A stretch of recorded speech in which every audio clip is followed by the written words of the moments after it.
ये भी समझना बहुत जरूरी हो जाता है कि पिछले साल के आखिरी महीने में यानी कि दिसंबर में सीएम योगी ने कहां पर ताबड़तोड़ दौरे किए। सीएम योगी ने यूपी के 23 जिलों का दौरा किया।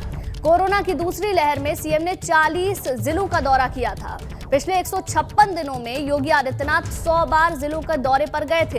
देखिए, चुनाव नजदीक है, ऐसे में लगातार सौगातों का सिलसिला भी जारी है, जनसभाएं भी लगातार हो रही हैं, रैलियां भी लगातार हो रही हैं। लेकिन अगर आंकड़ों पर जाएं तो 156 दिनों में योगी आदित्यनाथ 100 जिलों का दौरा कर चुके हैं।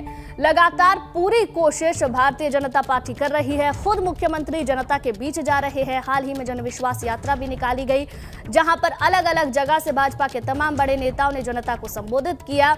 और आज योगी आदित्यनाथ का फिर से दौरा है, जनसभा को वहां वो संबोधित करेंगे। लेकिन पूरे दिसंबर की अगर बात करें तो कई जिलों का दौरा योगी आदित्यनाथ की ओर से किया गया है। 156 दिनों में योगी आदित्यनाथ 100 बार कई जिलों का दौरा करने के लिए पहुंचे हैं।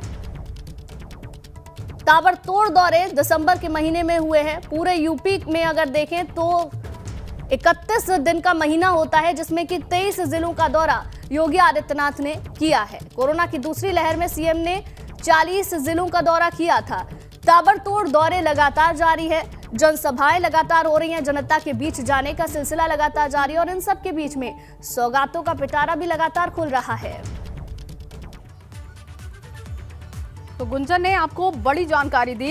एक और बड़ी खबर मैं आपको बता दूं, 2022 के रण को फतह करने में जुटी भाजपा आज से नया चुनावी अभियान शुरू करने जा रही है और इस अभियान के तहत भाजपा की केंद्र और प्रदेश सरकार की योजनाओं का लाभ पाए लाभार्थियों के दरवाजे तक कार्यकर्ता पहुंचेंगे।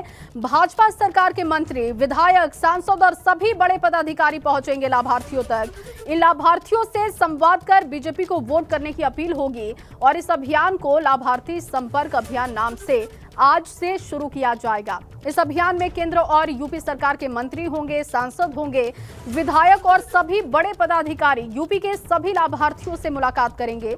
लाभार्थियों को चंदन, कुमकुम और स्टिकर लगाकर उनको बीजेपी के पक्ष में वोट करने की अपील भी होगी और यही नहीं, उन लाभार्थियों के साथ सेल्फी भी खींचकर सोशल मीडिया पर डालनी होगी।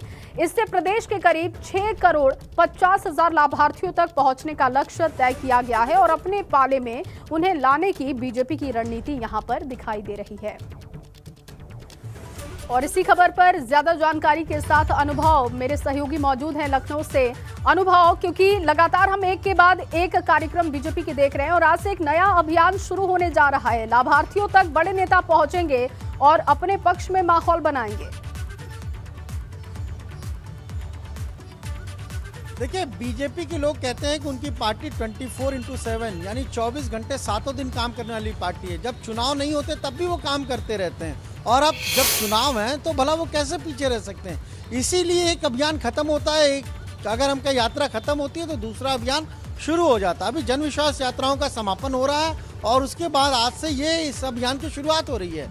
देखिए, बार बार चाहे मुख्यमंत्री हो चाहे प्रधानमंत्री हो, सभी यही बात कह रहे हैं कि हमने बहुत सारे लोगों को, अगर उत्तर प्रदेश की बात करें, तकरीबन ऐसी संख्या लाभार्थियों की 10.5 करोड़ के आसपास है जिनको केंद्र सरकार, राज्य सरकार की अलग अलग योजनाओं का लाभ मिला है। और कई मौकों पर ये बात मुख्यमंत्री कह चुके हैं कि अगर हम केवल उन तक ही अपनी बात पहुंचा दें कि हमने उनको किस तरीके से लाभ पहुंचाया है तो वही हमारे साथ आ जाए तो हमें चुनाव में कोई भी दिक्कत नहीं होने वाली। और इसीलिए एक ये पूरा अभियान शुरू किया जा रहा है जिसमें लाभार्थियों के पास विधायक जाएंगे, सांसद जाएंगे, पार्टी के वरिष्ठ पदाधिकारी जाएंगे और ये बताएंगे कि कैसे उनको योजनाओं का लाभ मिला है और अगर सरकार आती है दोबारा तो फिर किस तरीके से और योजनाएं जो हैं वो शुरू की जाएंगी। ये जो भी योजनाएं हैं, जो भी अभियान है, जो भी यात्राएं, मकसद उन सब का एक ही है कि कैसे 2022 के विधानसभा चुनाव में ज़्यादा से ज़्यादा वोट मिले, ज़्यादा से ज़्यादा सीटें मिले और बीजेपी जो 300+ की बात बार बार कह रही है वो उसे हासिल हो। चलिए, ठीक है अनुभव, बहुत बहुत शुक्रिया आपका तमाम जानकारी के लिए। और भाजपा, भारतीय जनता पार्टी लगातार